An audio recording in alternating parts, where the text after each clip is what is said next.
So someone comes up to you and goes, "I lost my phone. Call my phone for me." I'm putting your number in your phone. My phone is your number. I know you're making fun of me. Welcome to the Beacon House Podcast, recorded live in Knoxville, Tennessee.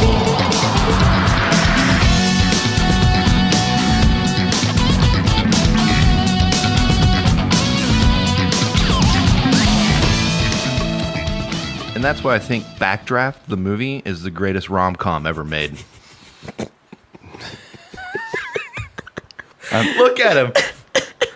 Casey, can you say a little more about Backdraft? I don't believe that to be true. I just wanted to say it to make Hunter laugh. I do think that Backdraft is a great horror movie. A lot of people don't consider it a horror movie, but I do. You do? Yeah. It is a movie filled with horrors. Well, why don't we check with our guest this week?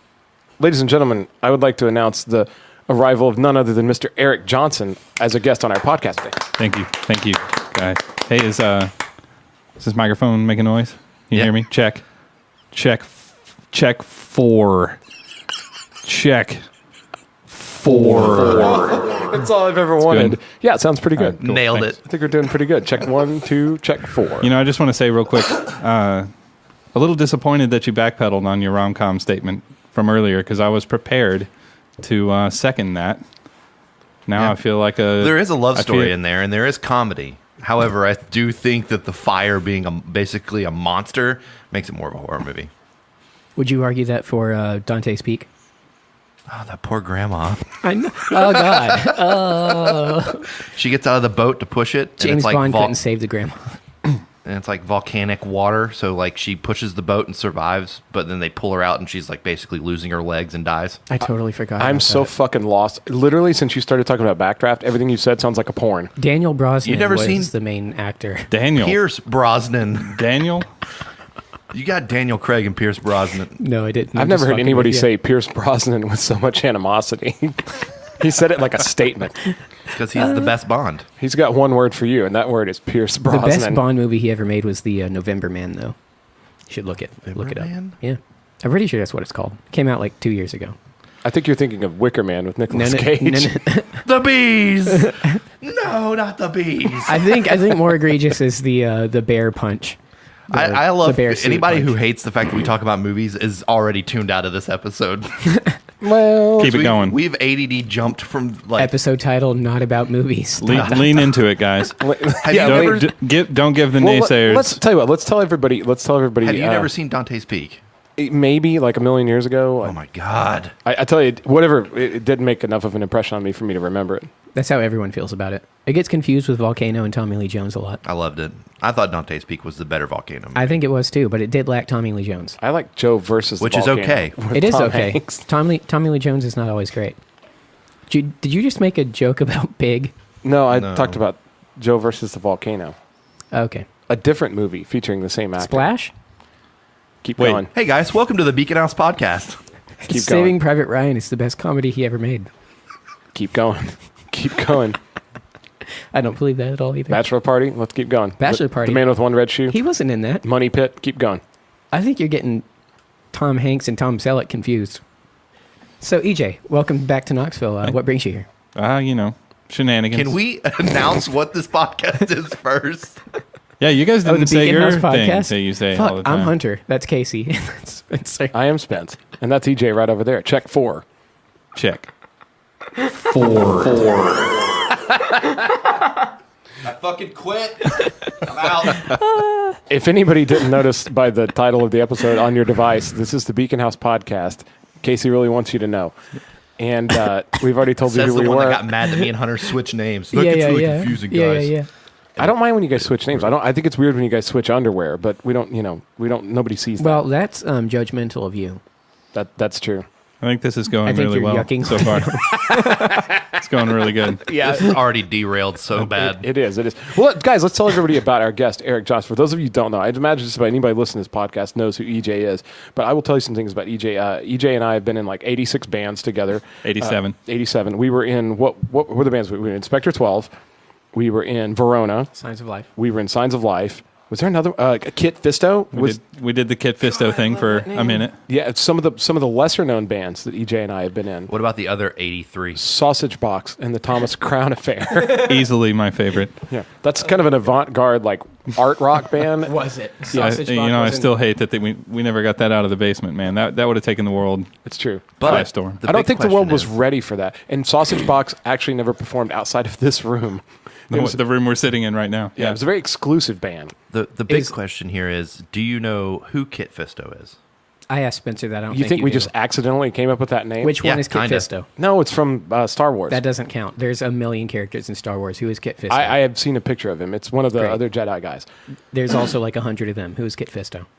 Jedi in Star Wars? What answer are you looking for? I mean, he's gotten it pretty much. We named it after the Star Wars guy. This is, again, this is going really, It's going so It's well. going really well. Yeah, this is going to be a real fun one to edit. for continuity and not continuity, content. yeah. Exactly. So yeah, Eric Johnson and I played a ton of Eric is a phenomenal musician, Singer. singer, all around great guy. And also, some of you already know Eric's playing, even though you don't know it. If you haven't heard any of those bands that we were in, Eric played on the title track to this podcast, the song about the Loch Ness Monster. It's actually a song called Edward's Deep.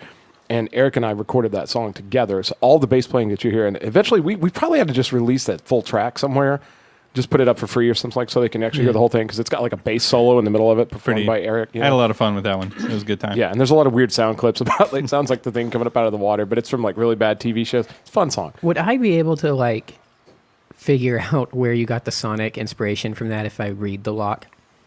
Because I enjoy that you wrote a song about it, but it doesn't represent the cover to me. But I've never read it. You've read it. I mean, I think we talked about the story like on the podcast A little bit, yeah. Basically, the guy just like it turns out that his theory about what the Loch Ness Monster is that there's actually like a channel, a previously undiscovered channel in the bottom of the loch. It's called Edward's Deep. It's named after the guy that discovered it, and it leads out to the Sargasso Sea.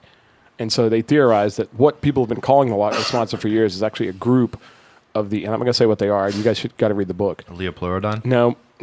It's a group of these like creatures. Plesiosaurs. No, they're related to a modern day thing that actually lives in the loch, but it's a bigger species, and they go in and out seasonally. Like they come to the loch to mate. They sort of vacation in the loch. And to me, that was a happy thought. Like these fucking things, like, all right, let's go, pack up the car, we're going on vacation. And I wrote a happy song about the monster Okay, coming I into the see. loch, Yeah, spending its summer there, and then taking off back out to sea to eat giant squid, you know? That's great. Like the creatures go to the loch to vacation. I came to Knoxville this week to do that very same You thing. came to Knoxville for mating season? for mating season, yeah. Into vacation. Much like a Loch Ness Monster. Much like the creatures who use Edward's Deep to get to the loch and hang out. That's right. Can you imagine what it would be like if scientists didn't use, like they were just very crass about it, and they're like, yeah, these creatures come to the loch and they fuck and then they leave. I wish scientists would be that honest. Like instead of saying mating season. And there we go. Has anybody got a topic? We need a topic really bad. This is going, I finally saw Happy Time Murders. Shit. Oh yeah, tell us about it. Fine, didn't it literally just come out? Yeah, it came out today or Friday. What do you say? He's trying to, he's telling like a it's been story, out for Spencer. weeks. Let him tee it up. Good Lord. Go ahead, Casey. Goodness. Tell us about your movie, Casey. Tell us about the puppets. It's not great.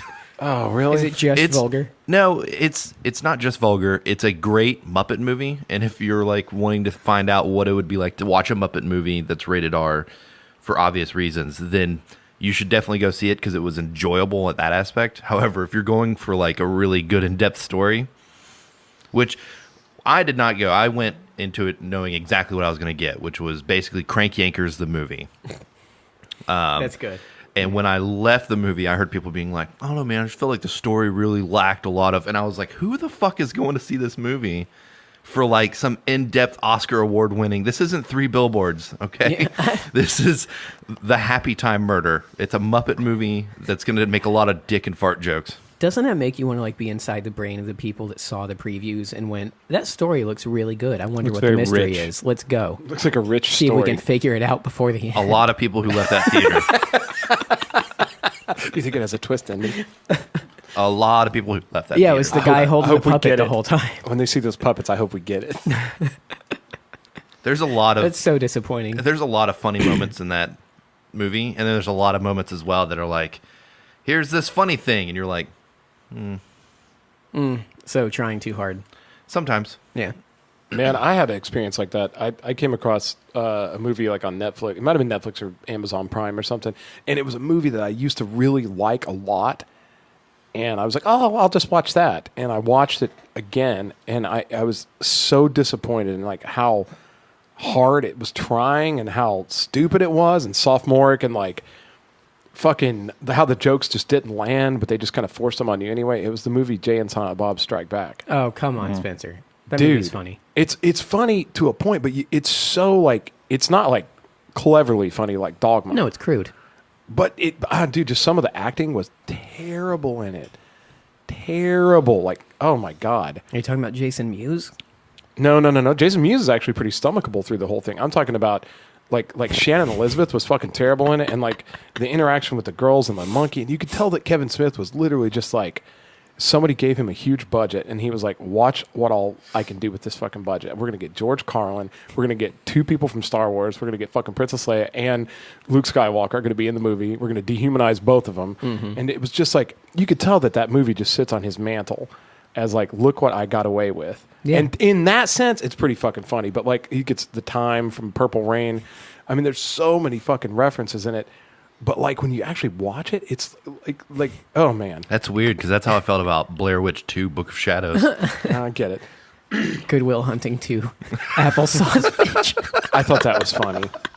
Now, and when he was talking Open about and fucking Ben Affleck, even though he sucks ass as Batman, sorry to say, was fucking great Easy. in that movie. He was awesome in that movie. How do He you- played 2 different characters in the movie. He actually played himself, and then he played the fucking Banky Edwards or Holden McNeil or whatever. How do you feel about Ben Affleck as Batman? So that's a good question. I have not seen any movies with Ben Benjamin Affleck. as Batman. So I can't okay. I can't actually answer that question. And you know, Are you okay with that? speaking of topics, Okay. you guys go see movies a lot. You keep up with movies. Yeah. I respect the hell out of that.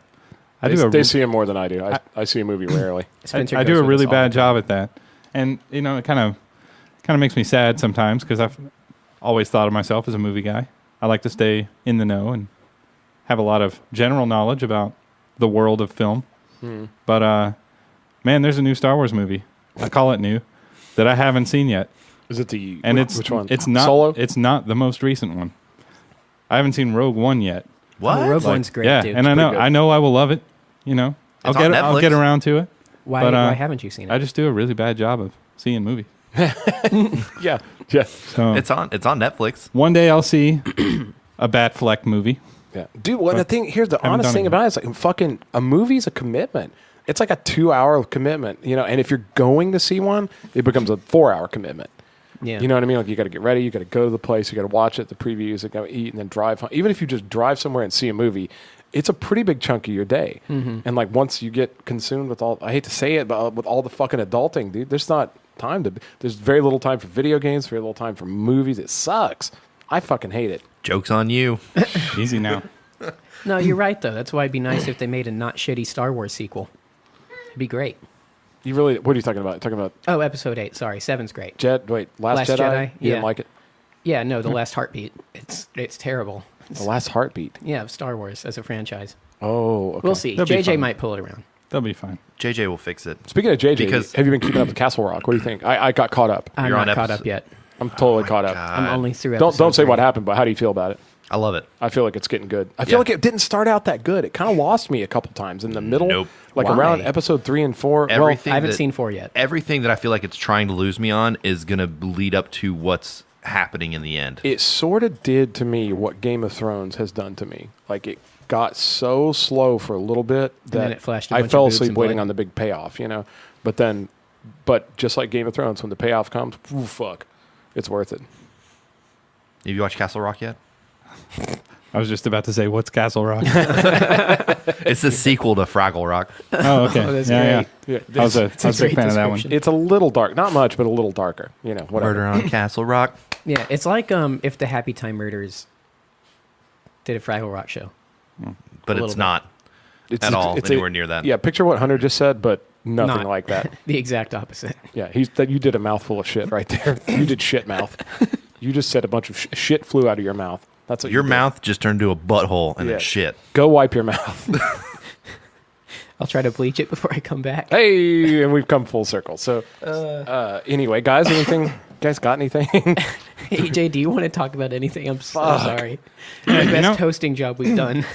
it's good. No, you guys are great. I feel like I Appreciate it. had some stuff. I've got a thing. So, you guys have been doing this for a good bit now. As you're well aware, I don't live in Knoxville anymore. Hometown where I grew up my whole life, lived here.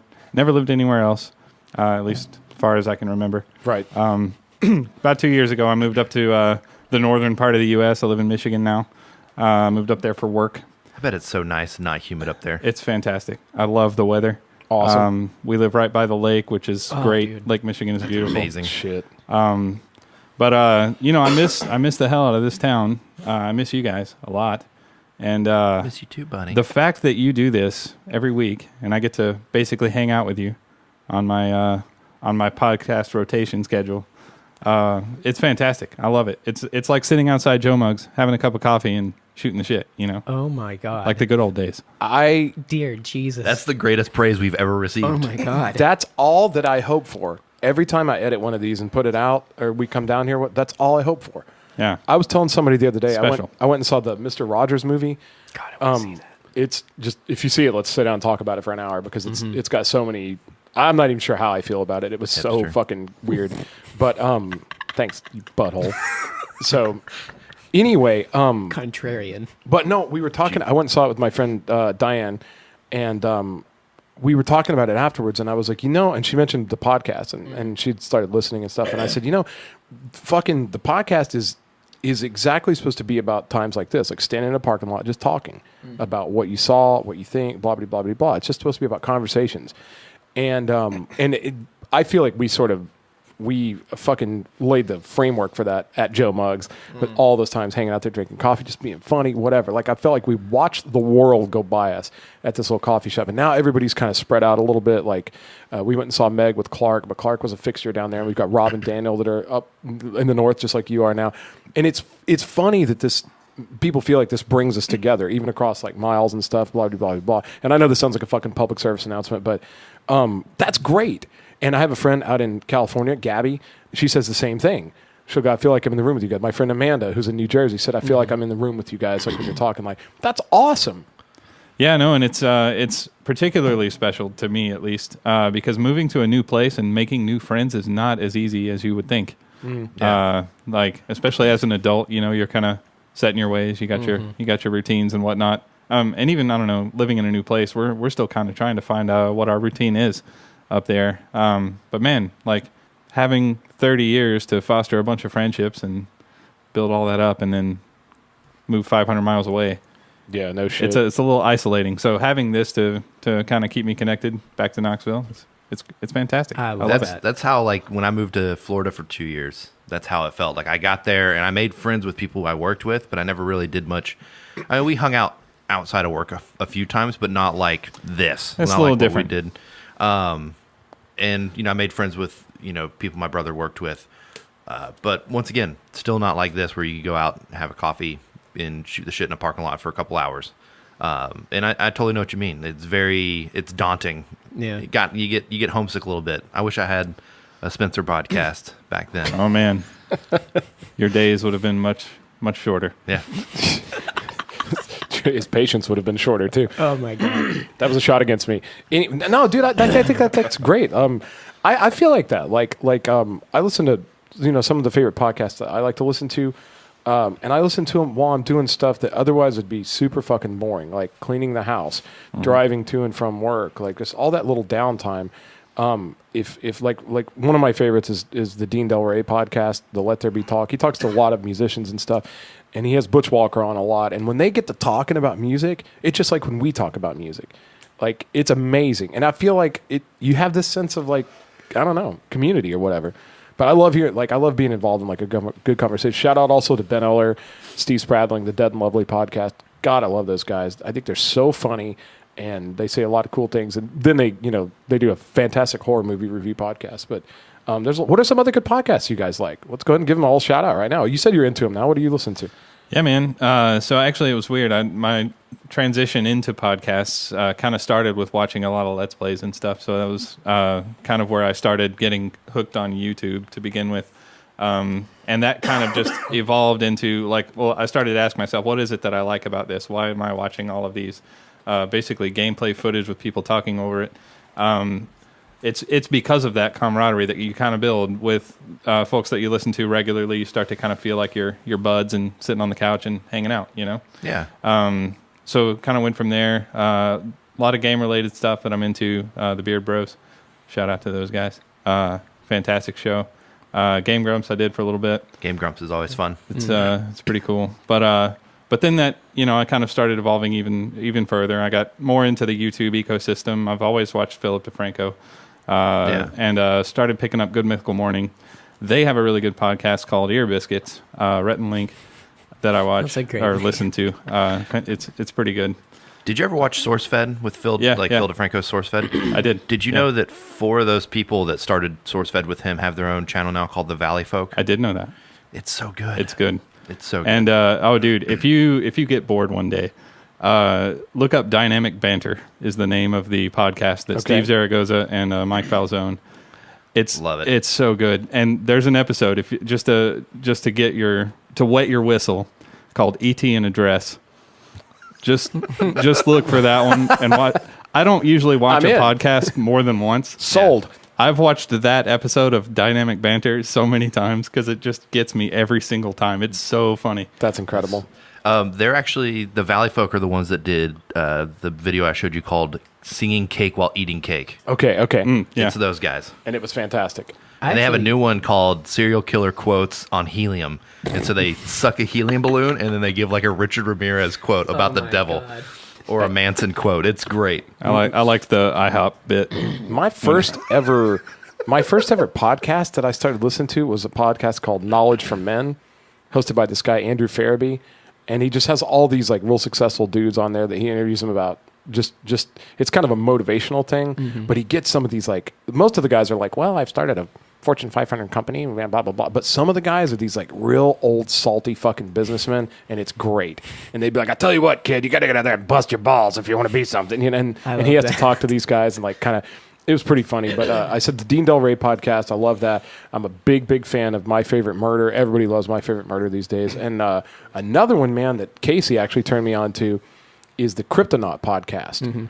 It's a good one. Those guys are fantastic, and they're a few more episodes down than we are, but I feel like they're the most kind of like us. There's like about 3 guys talking, and like it's just like it's humorous, but they get into like serious stuff, and like that's a pretty good one. I like Last Podcast on the Left. Totally. I like the Rooster Teeth podcast.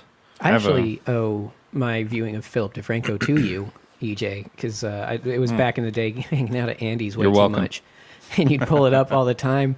And we just laugh at it. And I used to think, because I wasn't really paying attention, that it was just some funny guy that did news things, like a John Oliver or something like that. And then one day it came across my news feed again on YouTube, and I was like, this is that dude that EJ used to watch all the time. I'll look at it, and then, between all the polarizing bullshit news that's out there now, he's always funny and entertaining, but he's consistently like... And he breaks it down, too. I mean, for the people that don't know, like some of my family that might be listening or something, if you guys don't watch Philip DeFranco, you should try it.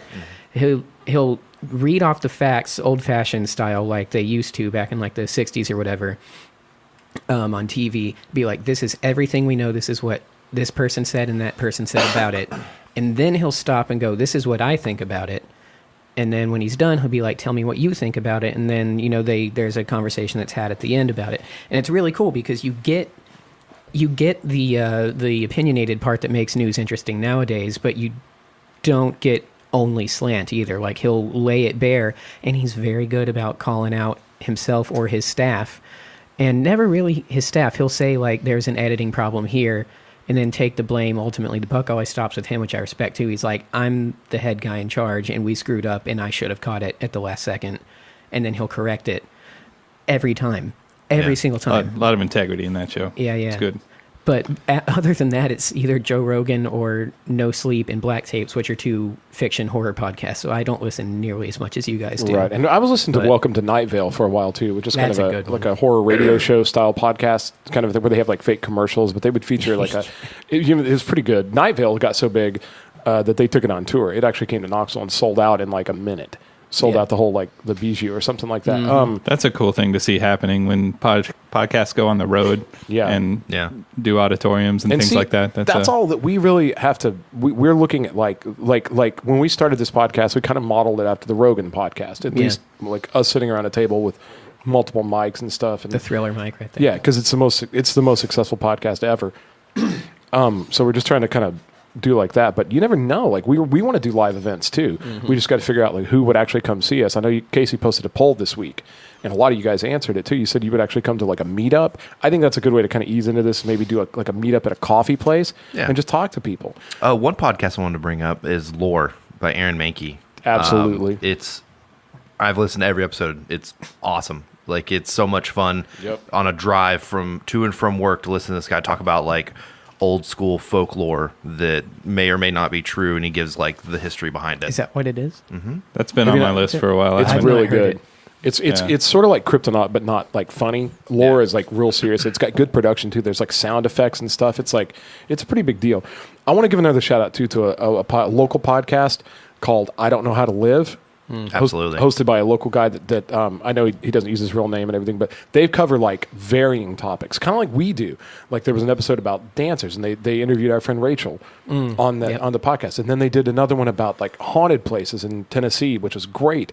And then they even told haunted places that you can go and stay like in these hotels and pay, and they'll give you the equipment to record with and stuff. And then they recently did one about a very iconic punk band called Husker Du. So they kind of all over but everything they talk about is super cool. So shout out to the I Don't Know How to Live podcast. You guys should definitely check them out. It's a great name. I know. And like we're hoping to maybe get them on here and kind of like cross-platform, share an audience with them. That would be really cool. Yeah.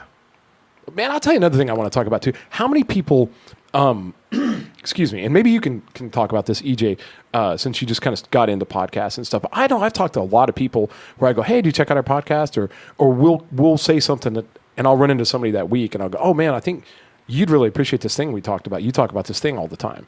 You should go listen. And I've actually run into a lot of people just go like, I don't really know how to listen to a podcast, or like, is it like, well, I'm not going to be home for a while. And I'm like, what the fuck are you talking? Like, it's on your phone. Just listen to it on your phone. How do you listen to anything on your phone? And and again, I'm not making fun of anybody like that, but like some people are still literally just carrying CDs around and don't know how to like stream music or anything off their phone. And they don't, if God forbid, if you like me, if you don't have Bluetooth in your car, you got to get an auxiliary cable to like use it. I feel like these are like 13-year-old concepts or something, you know, but like, a lot of people are still kind of... Do you guys run into that? People go, I don't know how to listen to your podcast, or I feel like I have to be sitting at my computer to listen to it and open iTunes up, and I'm like, no, do you know what Spotify is? And they're like, well, I've been meaning to. And I'm like, oh my God, dude. Like, I still have CDs in my car. I mean, I do too. Yeah. But I feel like I know how to listen to shit on my phone. It's weird in 2018 for somebody to go, I'm not really sure what a podcast Even is. if you can get a tape player on your car, you can plug in one of those like tape cord that like plugs into a CD Discman. You can plug it into your phone and then listen to a podcast through your radio. Yeah. Using that There you go. like little taped adapter. Yeah. Tips. I even personally had a big aversion to the runtime of a lot of podcasts being over an hour long. Yeah. That sort of thing. Used to, like when I started watching a lot of YouTube videos and listening to that kind of content, I would stick to stuff that was 10 to 30 minutes, like in that maybe time frame. When I started seeing stuff that was popping up on my suggestions that was like an hour plus, I was like, I don't even know if I want to get into that. But I think the big thing, like you said before, it's a lot of times it's a background noise kind of an activity when I've got these on. I'm either commuting or I'm running errands or things like that, and that makes it a lot more digestible when it's kind of just running in the background. I actually prefer them longer because of that, though. Yeah, me too. Yeah. Me too. I've gotten to be that way. It's almost hard for me to go to the grocery store or do anything like that without a podcast playing in my ear. Same. Like if I pull up to the store and like I haven't got my headphones or something, and I have to turn it off. I'm just like, there's been times where I'm like, how do I go in Kroger without a podcast? I don't even know how to do this. Yeah, am I going to be alone? I'll be by myself. You Casey, get shopping done a lot quicker. It's probably true. Who did you not help this week? I'm curious. You know what? He's polarizing you, and it's not fair. Well, he said that he had an awkward story. I assumed it was related to that. About his apathy. Do you enjoy my awkward stories that I tell? I do. You do? They're fun. No, I do too. That's why I'm trying to tease. Let me ask you this: Sorry. if you were in a Kroger's and a random person approached you and told you to put their phone number in your phone and call their phone, would you do it? Yeah. Knowing that your number was going to be forever on their phone for them to sell or do whatever with. Put my... Hold on. Say that again. So someone comes up to you and goes, "I lost my phone. Call my there, phone for me." You're putting your... I'm putting your number in your phone. My phone is your number. I know you're making fun of me, but a lot of people listening are like, "What is wrong with this guy?" Does he not understand the concept? Whoa. So your number is in my number. Yeah, exactly. Yeah, no, I would absolutely not do that. Your Cool. brother. There we go. See? Nailed it. Oh, shit. No, there's a lot of times, man, you'll go off on your little rants and these guys are giving you shit, and I'm like, dude, I'm with you, Casey. Book of Shadows is a piece of shit. Yes. It's an underappreciated film. It's an Piece of shit. underrated piece of shit. You know, I don't know how I would feel if I saw it today. I went to the airport yesterday to pick up my roommate, and I got there a little early. What?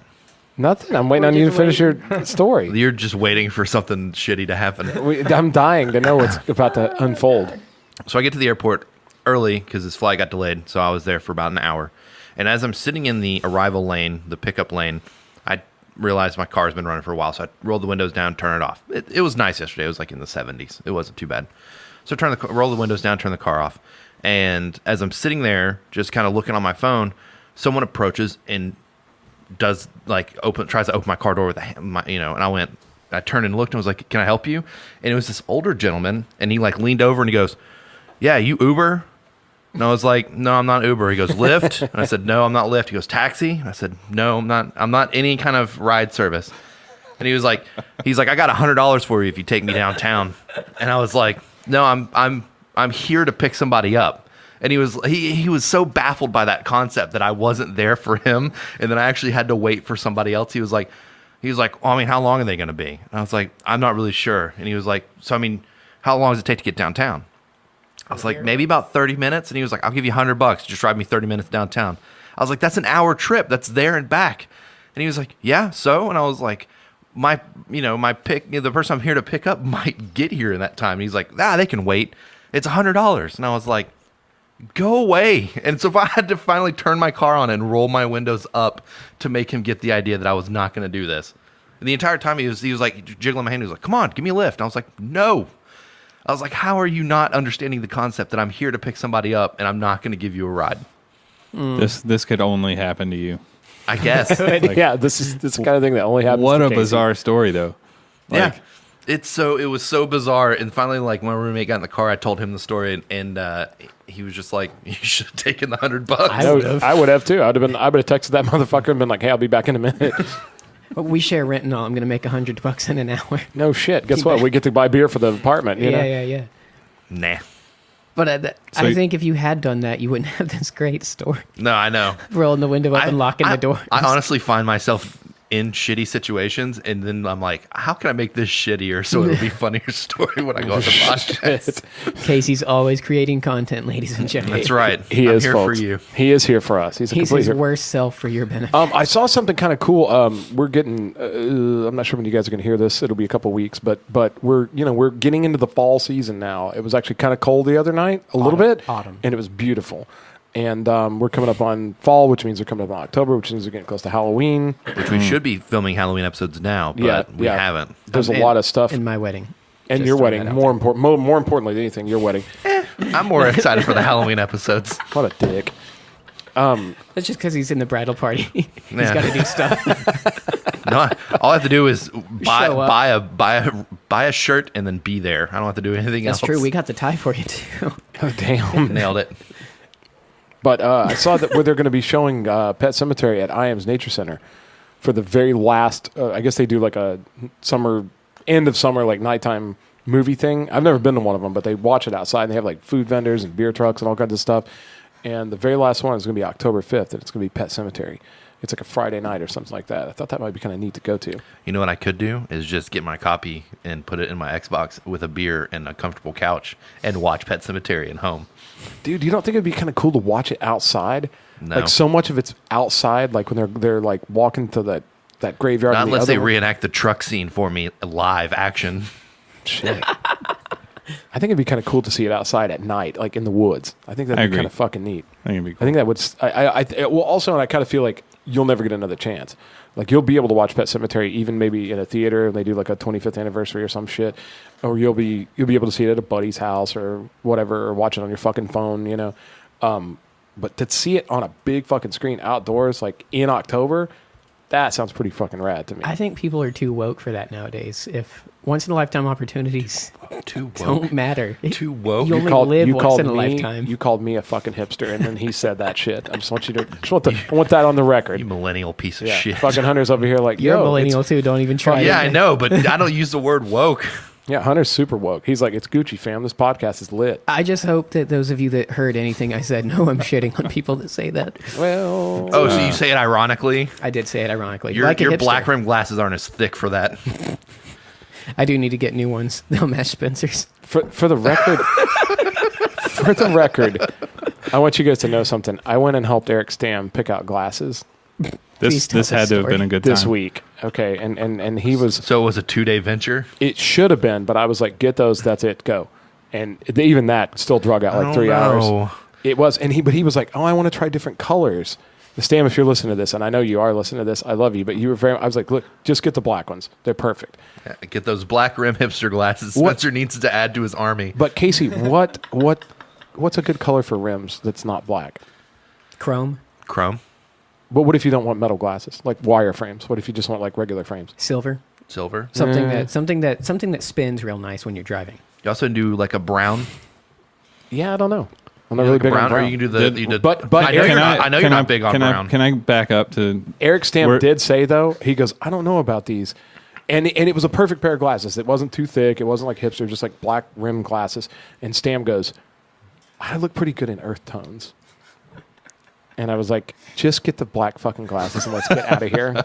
So I'd like to point out, despite what Casey says and Casey's gross misunderstanding of the situation, all black glasses are not thick-rimmed hipster glasses, just for the record. They're just fucking black All glasses. black glasses aren't the same. a few? All black glasses... Here we go, wait, 2018. Hold on a second. Black glasses matter. Fucking there we go, Casey. Take All- that and run with it. Black Edit. glasses Fuck. matter.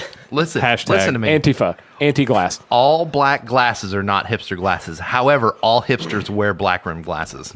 That's not true. I've seen hipsters wear weird tortoiseshell and stuff that looks all crazy. Yeah, but they're black underneath the shell. I don't know. And they also started doing it before That it was sounds cool. really bad. That does sound really bad. It'll mean it that way. You can't say that about a whole class of people. They're black underneath. That's what you fucking just said. A few minutes ago, Spencer said, "What's a good color for rims?" And this, I think, went over my head too at first. You guys said chrome, and it's now very funny to me, but it took a minute. I just wanted to go back and kinda how me and Hunter- give credit to that. That was Thank that was good. Pulled one over on EJ. I'm going to revel in that for a week. That's kind of how me and Hunter Yeah. do it. Is Spencer will say something, me and Hunter will make a joke. Spencer won't get it, and then the episode comes out. He'll text us and be like, "You guys are a bunch of dicks." That's true. That happens quite a bit. Probably. So, I'm glad I And could it's be here worth to it. witness Also that. appreciate that I have to hear it like 75 times while I'm editing it. So everything it said That's why like, he doesn't pay attention to goes, his it live. goes by so many Yeah, times. yeah. And then I have to load it up into my Google Drive and listen to it for 3 days to Yeah. make sure the edits are right and then go back. So like While he's editing for continuity. you guys just fucking not- roll in here with close. some Chick-fil-A and talk a bunch of shit and then just wait for a week. Like this hangs around my neck like a rock of shame Hear this for salt. 7 fucking days. I do all the work in this here podcast, you little fucking assholes. You whippersnappers, get back in your own damn yard. I'm in here listening to my stories. Well, if you let me take your laptop home, I'd edit an episode for you. And you get it back with some surprises. Yeah, that's right. Shit. Bonus. It's- If he erases the search history, you can figure it out from which keys are stuck now.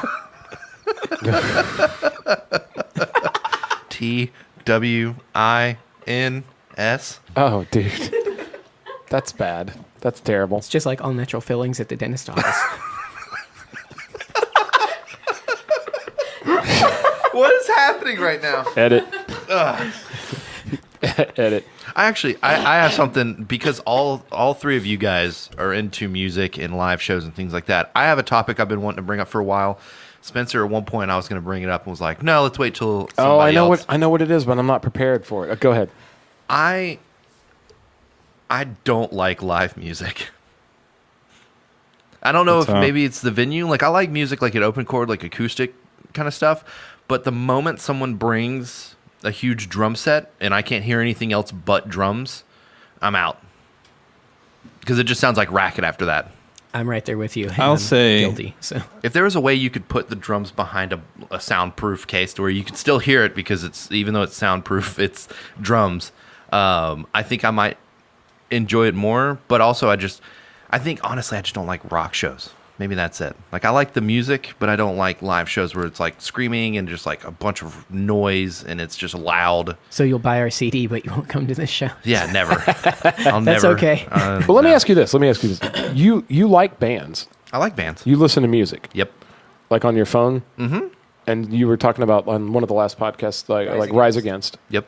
Which is a very loud band. If you see them live, I would never go see them live. Okay, so is it maybe that you don't like? It's not that you don't like bands. You just don't like loud things. I'm just very sensitive to my hearing, I think, yeah. Okay. Have you ever tried going to a show with earplugs? No, I don't think so. Okay. Here's what I'll say, and I want to hear what you have to say about this, because, God, we've been to a ton of fun. We've played It also a ton might of be shows. the acoustics of the location. Well, you said something one time when you were talking about this, and you were like, I don't like when I go to a bar and then there's like a band playing because you can't talk. Well, that too. Like if I go to a location to hang out with friends and chat, and all of a sudden I see a band setting up, the first I'm check. Give me my check. I'm out. Right. I'm done. Right. I get it. I'm not going to shout to get you to hear me. I can stand behind that. Like if I'm somewhere hanging out and I see like an actual band setting up and I didn't sign on for that. That's not why I'm at the place I'm at. Yeah. I usually get pretty irritated too because there's merit to that statement. But if I go to see a show, I mean that's a different thing. Like Yeah. If I want to see a band, I see them setting up, I get excited. I'm like, all right, it's almost time. Let's go. Fuck yeah. Let's do this. Same way. But, and that's why it's kind of what you go for, I think. It's exactly. Like I completely love the romance of like the smoky bar, the guy spilling beer on you, like the fucking singers. Like when you see somebody that's good and really doing it, there's an energy that you just can't get it. I don't give a fuck. You can't get it on YouTube. You can't get it on your phone. You can't get it on a record. You can't get a real live performer is impossible to capture any other way than standing in the front with them spitting on you, sweating on you, possibly bleeding on you, the guy behind you pushing into you. You're maybe having to fight for your place at the front of the stage. And not all shows are like that, but like imagine trying to appreciate a band like P-Land or Z strictly from a CD or a MP3 and never seeing the crazy shit that they do live. And there'd be no medium. Doesn't for translate. I will say this too. Recently, Henry Rollins had a really good explanation for this about why some people absolutely are addicted to all of those the things that you kind of consider impositions. Like you go out and like all this stuff happens and there's like it's loud and it's noisy and it smells bad and it's hot and whatever. Henry Rollins was talking about this recently on like I think it was the Dean Del Rey podcast, but he did Rogan too right after that. So just go listen to some Henry Rollins stuff. But he tells this amazingly compelling story about going to CBGB's and like seeing the Ramones in real life, and like literally his ears were ringing so bad he couldn't and literally he got home and it was the most excited he'd ever been in his entire life, and all he could think about was when's the next show. And once you kind of get that bug of like seeing people that really throw down live and really do it live, and like you don't have those feelings of like, oh, it's loud or it's noisy or I can't talk, or like you literally like all that stuff just becomes like crack to you. And that was sort of like when we used to play in bands, we really tried to like, and I'm not saying we always pulled it off, but we tried to have a very exciting live show that we did a lot of stuff and we tried to give other people that same feeling, So I think that's why I good at that. I loved watching. Thanks. I mean, to be fair, Oh. I didn't wind up going to that many because of age restrictions. Because you were at like the time. 4. I know. Yeah, but I did get to see you live, and I remember it was the coolest thing because here were these guys that always sat outside at Joe Muggs, and I would just stare at them through the window and be like, maybe I'll get to talk to them one day. Isn't that Some weird? lonely fucking 8-year-old. And But then I'm here, and you're playing this kick-ass music. You've got good lyrics, and like everybody in the band is good at what they're doing. Stam doesn't dabble when he's live. The whole thing is just going through the roof, and everyone's excited to see you because they're either just there for live music like you guys were, or you're the home team as far as that goes when you play here in town. So people are extra excited, and then actually watching you guys. The way that you would like make eye contact with people and point at them and like make faces and stuff. You were entertaining the whole way through. The songs were happening and they hit on all sonic levels, but you were also like, there was inside jokes and then just funny, like stand-up comedy almost, but like just with how you interacted with people and everything. And it's something that I hope we still are able to do whenever we start playing live. Cause, all I ever did with my other band, which is, I love you guys, I'm not shitting on you, but it was different because it was an acoustic venue, so it was hard to get people super pumped. So I would do what I could. Let me interrupt real quick. What you just said is exactly like what Casey was commenting. Casey's like, I don't mind acoustic music. Yeah. But what Hunter just said is the reason that like it's hard to get it to that level of like a live band with the loud drums, with all the stuff like that, with all the crazy stuff going on. Like, and I'm not shitting on acoustic music. I'm certainly not shitting on your other band because they're phenomenal. I came to see you guys a bunch of times and I got a lot out of it, but that's the kind of thing. In order to really, really get the energy level up, you kind of have to, you need something more pushing. Yeah. But actually back to that point that you were making, I'm actually the same way. And I love seeing live full bands too.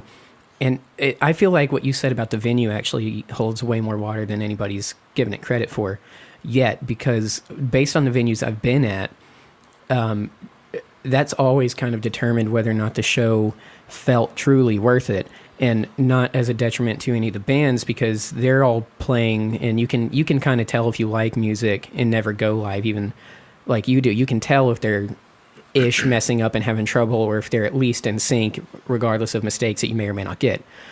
But depending on the venue, the acoustics are atrocious or great, and you can be turned all the way to 11 on everything and ear-ringing, stuff where you're deaf for 2 days, and still hear everything like it's the CD, but it's a sonic sound sphere that completely envelops you, and there's the pulsing of the drums and the bass that's actually hitting you, and then all these other people. You get that whole experience without missing anything. I think the problem is when it's not mixed well, and when the mixing, even if it's technically okay, doesn't account for the venue that it's in, because then it is just noise, and you can kind of hear melody every now and then. You go, I think this is good, but basically I'm just getting assaulted at this point, and not in like the CD's actually happening to me kind of way. So sure. Yeah.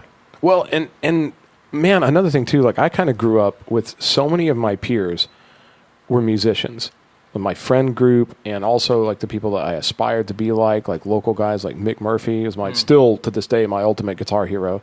And I'm honored to call the guy a fucking friend, and he lives here in town again now. And just anybody that's lucky enough to see this guy play guitar, there's just nothing like it anywhere. It's crazy, but like to me that's so rare. How could you not go? That's kind of how I feel. Like, how could you miss something like that? Like, it's not going to be here forever. But it's just so many people we knew, like our friend Valerie. You know what I'm saying? Like, if you have a chance to go see Valerie, how can you sit that out? I don't get, you know what I mean? Like, go fucking see it. Or Andy Campbell and some of the people we've had, Brandon Harmon, Keith Wallen. Yeah. We've had these guys on the podcast. Like, it's just so much fun to watch these people do their thing live. And if you're also trying to do it, it's kind of like, you know what I'm saying? It's almost like you go out of respect. And that somehow becomes a little more, if you've been in a band and tried, when you see somebody else doing it, it becomes more important to support them than to be comfortable. Yeah. Kind of, you know? No, true. Because, there is nothing worse than being out there, and not even size of the crowd, because, you can play for very few people, but if they're just sitting there and you can tell they're annoyed that you're there, even if it's 5 people, if they're having a good time and don't have any idea who you are, that's still, the best 5 people you're going to see that day. Totally worth it, because then the art's kind of for it, and that's the reward that's not financial that you talk about. Like, you get some kind of actual high off of that. But when they're sitting there and they're like, I really can't wait for you to stop because I came here. And I've done it too. Whatever. Are you doing anything musical these days? I am not, man. It's a shame. It's been a long bit. Also, I'll dabble in some like home recording, when I'm bored. Kick out. I wrote a song about my dog recently. That's awesome. No, I haven't played music in a room with people in quite some time, man. Actually, probably since the last time Spencer and I played together. Wow. So, Man, it's hard, dude. I think it's hard too. I've got like all the stuff set up at home, and like it's just, man. These days, like it's just harder to get motivated. I think to just do a whole album by yourself, and if you're not a drummer, you have to like program all the drums. that's a headache. And like if you are the least bit inspired, if you like have an idea for a song, but then you've got 6 hours worth of like MIDI drum editing ahead of you just to like get started, it's so hard to retain the inspiration. You've got to have a thing where you can just go. And that's one reason that we kind of created this place. And just so that I realized that like, I don't know, sitting there trying to be Prince and make 85 songs a day on your own and play all the instruments, like that's just not going to happen for me. You know, like I don't know. I had to get around guys that you can kind of feed off of and stuff, you know. Shout out A Dylan. whole different dynamic. It is a whole different dynamic. It's hard to just be constantly inspired. You know, like especially the older you get. The older I get, I have a harder time going, oh, I want to write a song about that girl at the mall. Or, you know, I'm just like, I'm just fucking tired, you know? Yeah, I've also moved a couple times and downsized on a lot of material possessions. Some of the bigger gear that I was hauling around it didn't make the cut. Totally. So if I was to try to get back in a room with some dudes, I'd need to make some purchases, which can be a little prohibitive. The good news is it's easier these days. Just like, I mean, you can get a laptop in GarageBand and you can do a lot. True. Like, one of the guys that we started playing with down here, Dylan, he has like, I mean, I had all these like load boxes so you could record real guitars digitally and all this stuff, purist kind of crap. And dude, Dylan was just plugging straight into the laptop and playing everything, bass, guitar, vocal, boom, like one mic. And he was making like crazy recordings. And it just goes to show you don't have to have all this stuff to do it. It's easier now than it's ever been to just like, I mean, you generally need a laptop and a program, but man, you can fucking do it on an iPad these days. There's even GarageBand for the fucking phone now, you know? So if inspiration does strike, I think that, you know, I think there's a way. It's a good time to be alive. Exactly. Yeah. What a time to be alive. So I'd come to the conclusion, I also don't like fireworks. So I think I just don't like loud noises. Get you some earphones, man. Or not earphones, earplugs. Here, I've got some over there you can borrow if you need. I can give you some of our earplugs. I do like orchestra music. Like, I don't need earplugs for that. Go and sit down in the theater. Orpheus Like, music? that's one orchestra. You would if it was loud. Well, let me ask you a question, though. How did you survive all those years at the Valerium? What do you mean? The insane that was a pretty loud volume place. levels. The The bass. banana probably. Yeah, you hung out at the club all the time. You danced on Because stage. I don't think any of that noise made me wince. Like, I don't know what it is about the sound of racket. Like, when you go to the Valerium and it's all digitally, like through a Sound laptop of racket. He calls me old. He's like, I can't take all this racket. down yonder. No, but like, whenever I was at the Valerium, I was also probably incredibly intoxicated. But also, Guaranteed. but also, it's like it's something coming from a laptop and then coming out speakers. And when it's live music and it's just like, I don't know, there's something different about it that makes you It's kind not of like, produced. Yeah, it's not compressed, and like you're literally listening to somebody play an MP3 file when you go to the Valerium. Yeah. It's not actually being performed live. When you perform live, there's a lot of acoustics. See, I'm into that shit. All those little like the way the cymbals and the drums decay off the walls and stuff. Like I really like. I get off on that stuff. I don't know like, what you're talking. Decay? What decays off the walls? That means when a sound when you hit a cymbal or a drum or anything, even drop a fucking pen on the floor, Yeah. the sound waves go everywhere. Like they bounce off the walls, and those are called reflections. Like audio engineers have to study that kind of stuff so that you get what they call an early reflection, a late reflection. It kind of gives you a spatial awareness of how far it might have been. Like if somebody records a sound right, and you listen to it, you get a sense of how big the room is that it was recorded in just by that. You don't know it, I don't. but your brain tells you stuff like it sounds a certain way, and it sounds like it's in a big room or a little room or little things like that. But your brain is processing a lot of these things you don't even know about it. Well, see, But that's it's what a I big love deal. about music production. Some of the best times recording music, we would try to engineer all these crazy mic placements and all this crazy stuff. We'd spend hours noodling over this one, like trying to get this thing to sound just the right way. Yeah. we'd come back the next day and play it back, and it would sucked. sound like shit. Like after all that work that we put into it, we'd be reading books and like going on YouTube and like trying to learn all these tricks and how to make it sound like the best and most amazing thing. But our ears would get so tired playing with this stuff. We'd come back the next day and it'd just be a hole. It'd be a garbage fire. It would be a shame to not tell the story right now of the Verona CD. Oh my god! That dude. we finally had this great band. We'd had other good bands. I mean, you were in Funk Explosion, like you were in Inspector 12 with me, and like I was in Still Life Opera before that. But I really like we felt like we really had the formula right with Verona, and we decided we wanted to make a record. And at the time, you could kind of make a CD, like it was sort of within their budget to make a local CD, and like blah blah blah. They played on the radio, and there was a real scene going at the time. So we didn't want to get left behind. So we started shopping around, and like the prices we got quoted to make a full-length CD were still insane. And this is right before like smartphones, and that right before you could make a total record on a laptop, you know. But we were getting quoted like $20,000, and it was just like a lot. We were like, we don't have that kind of money, you know. We could scrape up maybe between all of us a couple $1,000s, not $20,000, you know, to make a local record that's not going to do anything anyway, you know. And like we decided we're doing this album ourselves.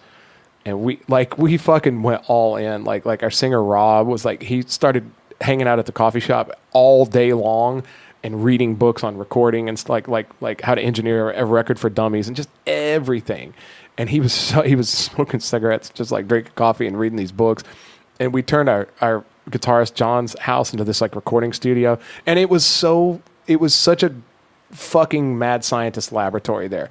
Like they had a family, but the drums are set up in like the living room because he had a big wooden, like an A-frame. So we'd like, oh, that looks like a drummer. We didn't know why. We're just like, it looks like drums will sound good down there. So they moved the couches out of the way, put the drums right in front of the fucking TV, you know. And then like upstairs we had the guitars, and there was like mic cable. There was just like black spaghetti was just spilling over the rails, going all over the house. It looked like a setting for a fucking horror movie. And then all the way up in the very top was the computer where we were trying to record everything on, and it kept breaking. Like we didn't know at the time that you basically have to have a Mac to record a fucking record or produce a movie or something like that. We had like this PC with all this souped up shit on it, and it kept overheating and dying. Lights. God. We literally had to, it was wintertime at one point, and we had to open the door and blow a fan from outside on the computer to stop it just so we could get a take. It was the craziest experience. Like we tried to make a vocal booth. Do you remember this? There was a vocal booth in the closet. Like we put it in his wife's closet with all her clothes, and we ran a mic cable in there. This is in like a completely different room, and he would go in there to sing. Like literally, she came home from work. She was like, "Oh," she was a pretty good sport about it. You guys are recording, okay, great. And she was just trying to take her clothes off from work, and she opens it, and like Rob's in her closet with a cigarette doing vocals. You know, What are you doing? like it was literally like one of these. Like every time you open the medicine cabinet, like There's one of us is in the somebody yeah. Like you open the shower, and one of us is in there with a guitar. You know, it was just fucking crazy. I think one of my favorite things about that whole experience was and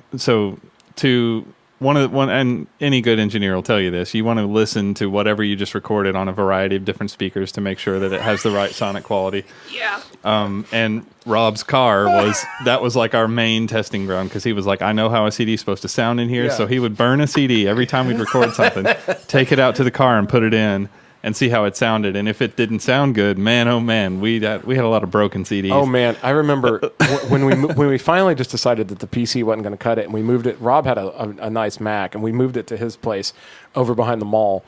And so that's where we were trying to mix it. We had tracked everything. And like at one point, we blew up my amp, or blew up a speaker cabinet, because we didn't understand how ohms work. And like, dude, it was just the craziest fucking Which CD recording. is this? The Verona CD. The first, the Plan first on one? Losing. Plan on losing. The first one. And like, man, I remember I would go over there. I'd go over after work. Rob was like, "Hey, you want to come over and mix?" And I'd be like, "All right." I'd go over there, and we would. He'd go, "I think I got it." And it would always be some plug-in that I didn't understand. I would go, "I don't know. It sounded to me. Let's go put it in the car." We'd go out to the car. Rob would light a cigarette, and we would drive up and down the road so we could listen to it loud. He didn't want to piss the neighbors off. And man, literally, it would kick in. He would go, "Nope," and he'd take it out of the CD player, throw it out the window like a frisbee. And like the next day, there would just be like CDs all up and down the road in front of his house, and cigarette butts, you know. And nowadays, if I see that, I'm like, oh, somebody's making a fucking record. You know? I have a great idea for a skit now, for like a short for our YouTube page, and it's bringing back Verona, putting you guys in a house, and then having That'd be the great. camera follow the quote unquote wife around, and everything she opens up, you guys are just there. in- The reality Open show. the refrigerator. If we could get everybody Oh, together, the fucking acoustics in the refrigerator are great. I'll do like I'll the- put all the my film pedals stuff in the where you refrigerator, direct it, like we're that does doing the new project. Yeah. That'd be great. Man, if you get these pedals cold, you get a sick guitar tone. Literally, at one point, I want someone to open up the refrigerator and EJ be in there with his bass, holding it up, and then just hand somebody a Coke. Just, here you go. Yeah. And then just go back to playing. We become the functional parts of the house, you know? Oh my god, that'd be great if we could arrange that. Like Smart House. Yeah, like we've got so many amps in the bathroom that when they come in there to pee, you just hold a bucket for them. Like, Yeah. I'm sorry, you can't get in here. Oh, like we God. actually have to shave the guy living there, you know? Like, anyway. Sorry. Boo.